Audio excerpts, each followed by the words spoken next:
เนาะเอาแล้วพี่น้องเนาะเสาที่5เลยพวกเดี๋ยวว่าชุมเจ้ามื้อน่ะจังแบ่งกันเด้อมันจะง่ายเนาะ เอามาตัวแต่อันนี้ที่ใหญ่ดีเนาะมันเป็นตัวดูระเบิดไงที่ว่าเข้าติ๋มลงสมัยสงครามเนี่ยตัวนี้มันแตกออกเป็นเพียงน้อยกันสิว่ากับสเก็ตเนาะสเก็ตแหละพุ่งใส่ติดกับกกไม้นี่เด้พี่น้องนี่สเก็ตไงแฮงเพราะเราวางได้กบเนาะจะว่ามีอยู่บ่ชักเลยมีแล้ว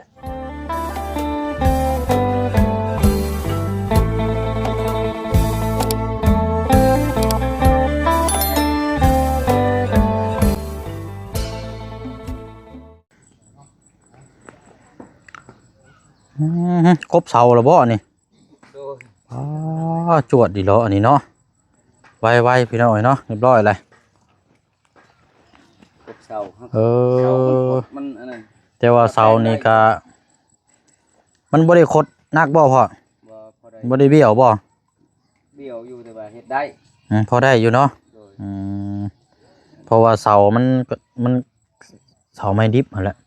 มันเสาบ่ได้ตากมันก็อยากบิดเบี้ยวนี่จักหน่อยถึกสเก็ตนะสเก็ตบ่มโดยมันเบี้ยวเบิดใบครบปอโธ่หมุนบ่เลยบ่ใหญ่1ใบน่ะสเก็ตมันน่ะซ้ำปูมือแสดงว่าไม้นี่แข็งอันนี้เนาะโดยแม่นบ่แข็งไม้แต่ว่ามันอันนั้นบ่พอครบอยู่โอ้เนียนกริบเลยนี่เนาะเป็นยังไงเมื่อยอยู่บ่เอาเนาะพี่น้องเด้อสวัสดีพี่น้องนำกันเบิดสุขุสุคนพี่น้องเนาะพบเจอกันอีกคือเก่าเนาะกลับเข้ามารอบนี้ก็อยากมาแจ้งทางพ่อช่างเนาะพร้อมทางทีมงานแล้วก็ทางปลุง FC นำกันเนาะที่ติดตามเคสของทางน้องป๊อปเนาะกำลังเริ่มนี่แหละพี่น้องเนาะแต่ว่าก็สิได้หวนเต้าครับเมื่อบ้านก่อนรอบนี้ว่าขึ้นมาแต่หึงแล้วพี่น้องเมื่อจัก 2-3 มื้อแล้วจังสิขึ้นมาเวียกแล้วก็จังมาติดตามน้ำกันอีกเนาะพอดีแล้วท่านทั้งพ่อเพิ่นก็อีกเบิ่งเจ้าก็สิหยุดแล้วเนาะ2 มื้อใช่บ่2 มื้อพอดีแล้วจ้ะเนาะโดยหยุดเวียกเกี่ยวกับอิหยังก็จะว่าสบสวโดยอาสาสมัครเด้โอ้ในบ้านบ่โดยในบ้านก็แม่นเป็นอสบนะคล้ายๆว่าคันคืออยู่บ้านเฮาก็คันชื่อว่าก็เกี่ยวกับแบบสมาชิกประมาณนี้เนาะแม่นบ่อสบแบบว่าอันนั้นนะกวดพยาธิขยุงโดยประมาณนี้เนาะโดยเอาบ่ตะลุมาพี่ก่อนอันบ่ได้ชื่อเอาน้ำมันนั่นมาได้ยินว่ากินหลายพวกเดี๋ยวยินว่ามันเสียนี่เนาะแม่นโดยเพราะว่าขอบใจหลายยันว่าเอามือต่อมือช้าเนาะเพราะว่ามันบางเทื่อนี่กินหลายอย่ามันสิกัดใส่แล้วมันสิสะสมนะแม่นอันบ่ตะลุเนาะบ่เชิงก็บ่มีหยังมาฝากพี่น้อยอันนี้แหละพออุ่นท้องทั้งพอสร้างทางน้องป๊อปนี่เราไล่เลื่อยอยู่พี่น้อยอันนี้ให้ทางพอสร้างก่อนให้คนเฮ็ดเฮ็ดงานก่อนทั้งนี้ละแบ่งกันทางเป็นได้ซะลูกเมียอยู่เพื่อนบ่โดยบ่มีถุงยางครับเอาถุงยางมาใส่อยู่พอแบ่งกันแล้วเนาะ แบ่งงานกันแล้วมือต้มเนาะเพราะได้เห็นได้ใช่ป่ะเอาถุงยางมาอย่างมันตลกนี้บ่เอาถุงยางกระเป๋าก็ได้เจ้าบ่ได้มีกระเป๋าบ่ได้มีกระเป๋ามาบ่กระเป๋าพายเฮ็ดเวียกเฮ็ดงานอะไรบ่มีบ่ได้ถือมาไม่ได้ใช้นี่ติดเขาใช้นะอย่างว่ามีกระเป๋าเนาะได้ใช้เวียกใช้งานเอาพวกนี้มาสมควรหรอboleh jubur loh พอดีแล้วพักเบรกจังน้อยจังกบเนาะอันเพิ่นถ่ายคลิปอยู่พี่น้องก็ได้ว่าเสียงลังทางน้องป๊อปก็อยู่พุ่นละทั้งก เขาเจ้ามาใช้ถุงยางได้เสียบ่มีบ่มาแบ่งกันนั่นละมีเวียดแต่ว่าแก๊สมันก็ประมาณ7-80นี่แหละแบ่งกันคนละ5-6ห่อเนาะ7-8ห่อหรือว่า4คนเลยพี่น้องไป รถไฟหายเลยบอด หรือว่านิ้วใดเนาะ เอาจังซี่ก็ได้สาวเอาเพื่อความสะดวกเดี๋ยวว่าชุมเจ้ามื้อละจังแบ่งกันเด้อมันจะง่ายเนาะ เอามาตัวจ้ะ โอ้ยลืมกิดพ่อไปแล้วเว้ยและเมื่อไหร่จังบัดสิเมื่อก็จังพากันแบ่งกันกี่ชื่อยังมาฝากเลยพี่น้อย มันแข็งรถใบมีดจนอันนี้เนาะมันอันใบมีดแตกจังบ่มันพุ่งออกจังบ่เอาไว้ให้แล้วฉันเนาะที่นี่ลืมไปเดี๋ยวจังน้อยพี่น้องเดี๋ยวพ่วงไปบอกน้องป๊อปเบิ่งทางนี้ก่อนอันกินข้าวแล้วบ่กระโดด กินแล้ว อันได้ยังพากันกินข้าว กินแกงหน่อไม้ แกงหน่อไม้ ดู โอ้โหได้เนาะหน่อไม้นี่ไปทางใดก็บ่พ้นเนาะ อันพอสิเข้ามาตอนเที่ยงน่ะบ่ทัน ทั้งแกงทั้งต้มและ ทั้งแกงทั้งต้ม โดยต้มแล้วก็จำน้ำเราไปซอยเนาะอันนะ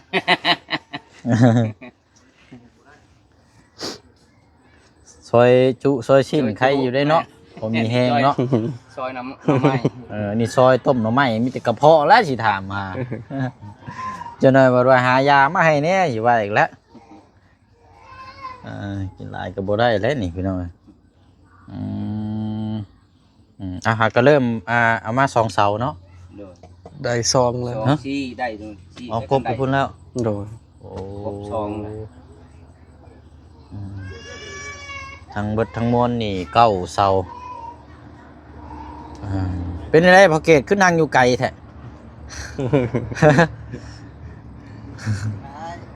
นั่งอยู่ไกลแท้เดี๋ยวห่อนได้บัดนี้เนาะตกแห้งกันโอ้ ใครในได้เห็ดเวียกมือเลยมีแห้งนิดนึง กับคันว่ามันตกก็ยากสิลำบากอีกเนาะถ้าฝนตก คนลำบากมีเห็ดนั่งกับได้ โอ้เนาะ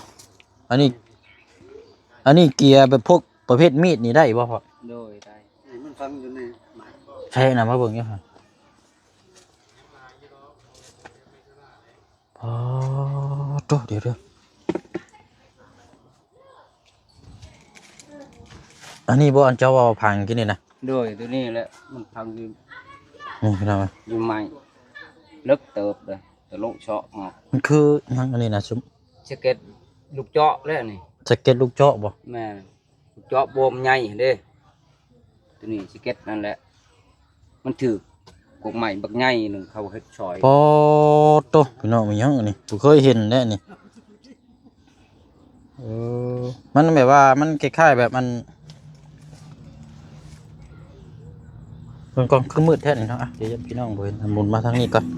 มีเบิดเท่านี้บ่ รถตัวนี้แล้วมันอยู่กับอันนั้นไปล่วงอะไรจิตรวมพี่ มีอีกอยู่บ่ มันอยู่กับกกใหม่เจ้ากับไม้นะไม้นะฮะอาชีพ ลูกวานก็ไล่ลูกวาน แสดงว่านี่ จองซ้ำอันนั้นแหละ แสดงว่าเสาแต่ละเสานี่ต้องระวังได้ดิเนาะ โดยแม่นฉันเห็นมันชีเน่าๆด้วยนึงเลยแม่นดูแหละ โอ้ระวังนี่กบ เน่า แล้วเนาะ ดำๆนะ กบมันแล้วสิมุนพี่น้อง มุ่นแท้เลยลายอันนั้นแหละ ต่ำเข้าไปนี่ปอ บีลูกบีกับเขาอันนั้นก็ลายลายดูก อันนี้สเก็ตอันนี้เนาะ สเก็ต ใช่นี่ลูกวานนี่ ฮะ ก็เสือก ลูกบ้านอันปืนน่ะบ่ บีนั่นบีบอมบี้อันนี้ บอมบี้ตัวมันน้อยๆซ้ำนี่ แต่อันนี้ที่ใหญ่ดีเนาะ มันเป็นตัวดูระเบิดใหญ่ที่ว่าเข้าติ๋มลงสมัยสงครามเนี่ย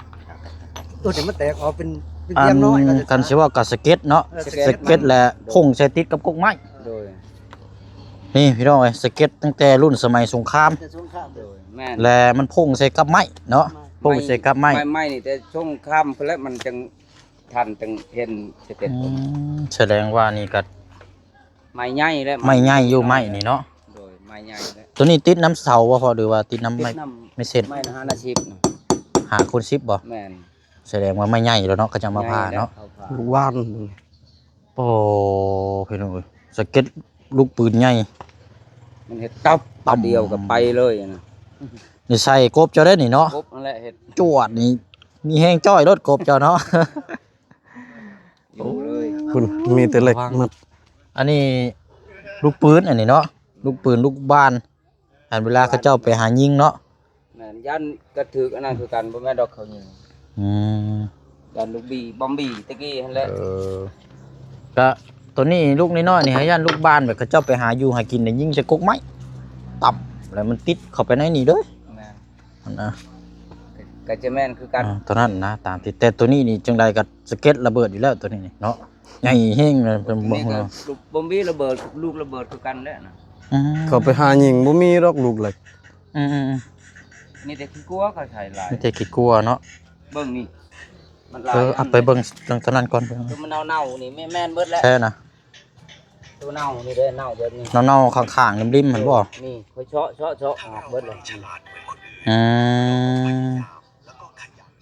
ไม่ อัน ไม่ใหญ่แล้วใหม่มันน้อยใหม่ ตัวบิลูนี่บ่ตัวโลจะเอามากินนี่ โดย โอ้นี่เด้พี่น้องนี่สเก็ตใหญ่แฮงพอระวังได้กบนี่เนาะจะว่ามีอยู่บ่จักเลย มีแหล้วจะน้อยแตก ต่ำใช่ในกบมุนแฮงแล้วเนาะมันพุ่งแฮงอืมอืมสเก็ตระเบิดนี่พี่น้องอันมองเรื่อมๆนี่บ่อนกบจะใส่นี่นะ โดยแม่น จวดนี่เนาะโอ้แสดงว่าไม้นี่ใหญ่ระดับหนึงเนาะ โฉมมันถือเล็กแล้วตัวมันเป็นนี่เด้แต่มันถือแล้วมันเป็นของแบบนี้โลด อืม เป็นดมเป็นนานโลดคือว่าเห็ดบัว โดย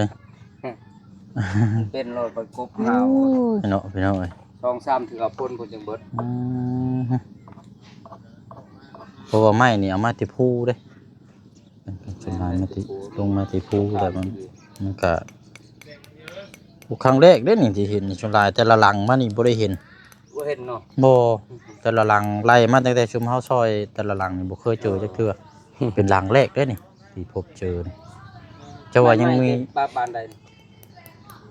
พุ่นมาแต่พุ่นเมืองเชโปนพุ่น เดี๋ยวเวลา ยันมาแต่พุ่นละเขตนี่ก็นี่เฮือนหลังใหญ่นี่ก็เอาน้ำเล่าคือกัน แต่ว่าหาบ่เป็ดบ่มี บ่มีเนาะ เป็นตามคิวนั่นแหละอันที่ว่า แม่น ช่วงเป็นช่วงตามคิว นี่กบเช่นใดก็ต้องเบิ่งเช่นนั้นยันไม้ขี้แปดยันวิทย์ไม้ขี้แปด โดย บ่มีเนาะ โอ้เนาะเอากะน้ำมันระวังไปหน่อยเนาะโอ้ยเอาแบบนึงครับอันนี้ก็นี่แหละไปหน่อยว่าตะโลเก็บไว้สิขายกระชึงจะบ่ปานใดดอกเนาะ โดย เป็นจังไดมือแรกปวดอยู่บ่กระตนกระโต บ่ บ่ปานใดหรอกเนาะ โดย เพราะว่าคนเฮ็ดเวียกหนักแต่ได้มาอยู่แล้วพี่น้องไปหั่นละจวดเลยก็ได้เนาะ โดย เพิ่นได้เวียกแล้วมีแต่ดูรถก็ได้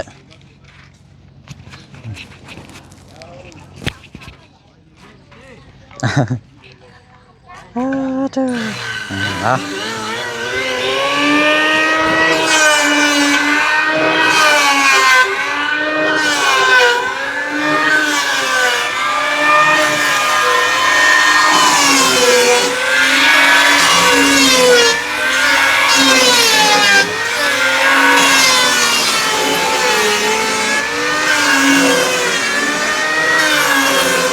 เป็นงานแล้วพี่น้องว่าตะโลนี่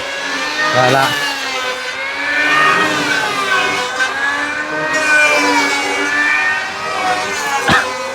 อีกแกบมันเองเนาะไปเผาจุดใช่อันนี้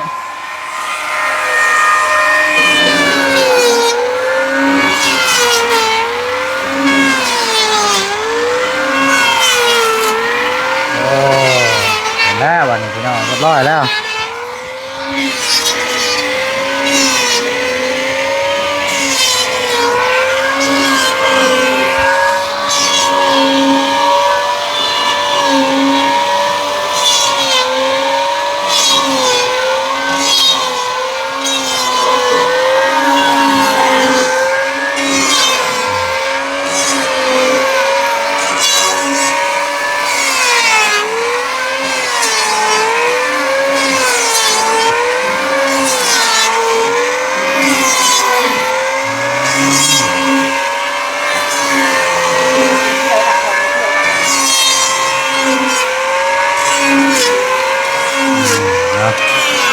ดีแล้วพี่น้องเนาะมีผู้บอกผู้สอนมีผู้ให้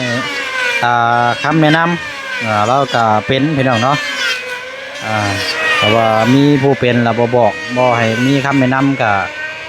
มันก็ยากได้พี่น้องเนาะนี่แค่แน่เนาะเริ่มแล้วมือที่สองก็ไล่กบเสาอะไรมีแต่ว่าเห็นอื่นเนาะมือนี่เพิ่นก็อันนั้นแหละพี่น้อง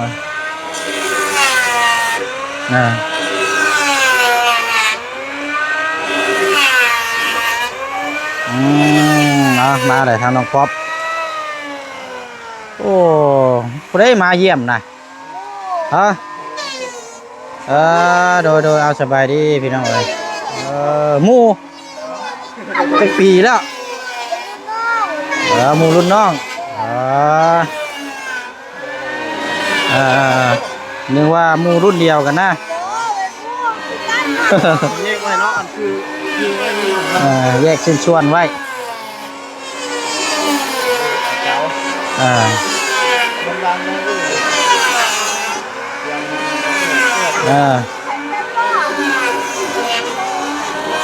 จะลองหรือเปล่าจะตามเนาะเอา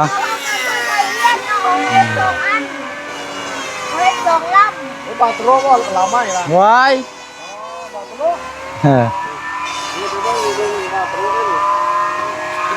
นี่แหละพี่น้องเนาะคอยบอกคอยสอนอันนี้กะมาเยี่ยมมายามทั้งน้องเลี้ยงมือใดขึ้นเฮือนวันที่เช้าวันจันทร์สิมาบ่โอ้ยหลายมือเยอะเสียเนาะมือได้ขึ้นมารอบหน้าวันมันสิกลับบ้านมื้อนี้กลับบ้านก่อนแม่กลับมื้อนี้แล้วโดยบ่บนเดินทางก่อน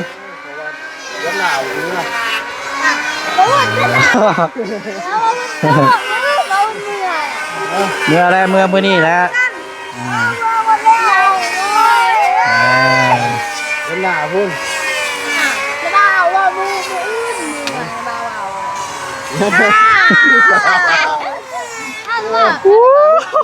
เมื่อยดิจะเป็นแค่นี้โซมเอาเด้เอาเว้นงอนบ่ตั้งบุรีดินี่หอนขอได้บ่เว้นบ่บ่แน่นอยู่อ๋อน็อตมันเฮียน็อตจับเนี่ยโอ้ยเนาะกำลังอันนี้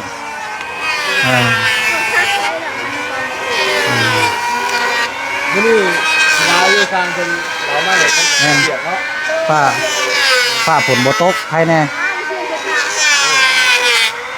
ฝ้าขึ้นเหล่าไปแล้วน่ะขอแม่ขอคิมแล้วแม่ตาอยู่ผมมีคิมแล้วผมมีคิมหน้าขาวได้เขาอยากหน้าขาวผมเสียเนาะเอาแล้วเดี๋ยวบัดขึ้นมาพอแล้วเดี๋ยวจะไปเยี่ยมยามเด้อวันนี้เดินทางแล้วพี่น้องทางน้องเลี้ยงเดี๋ยวสิแถลงความยินดีน้ำไม้เมื่อขึ้นเชิญชานเนาะ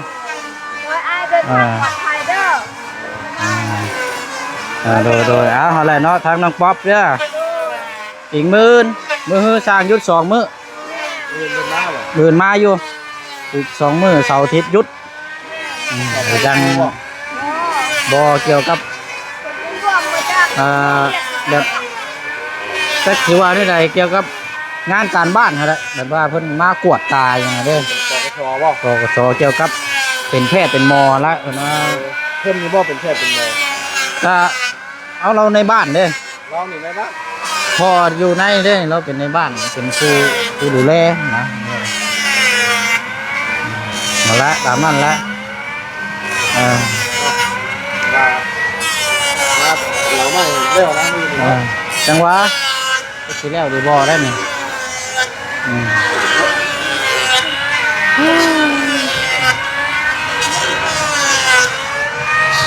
นะเอาละมีแต่ว่าที่ได้เดินทางก่อนบัดนี้พุ่นละพี่น้องขึ้นมาพุ่นละ เขาจะนอนกันมา อ่า ทุกคนนี่ จังว่าจังคุยน้ำกันอีกทีนึงเออเนาะ ถ้าถามสาวนี่จะทำได้ว่า อืม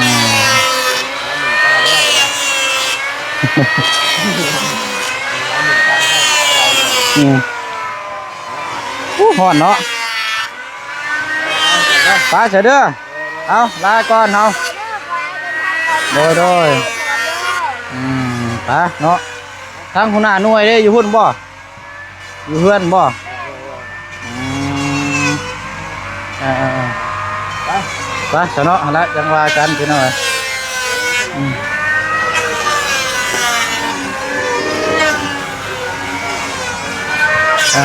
เดี๋ยวให้เพิ่นกบนี่ละ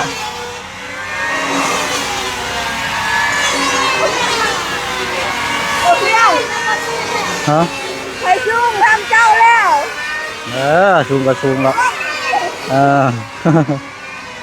ไปเนาะเดี๋ยวกบไม้ก็เดิมเลี้ยงไว้นี่แหละฉะนั้นก็ถ้าว่ามีผ้าบัดผ้าหยังก็มาปกไว้น้ำเด้อถ้ามีผ้าบัดผืนเก่าเนี่ยมาปกตัวนี้ไว้น้ำเพราะว่าเพิ่นกบไว้เลยท่านว่ามีนะบ่มีก็บ่เป็นหยัง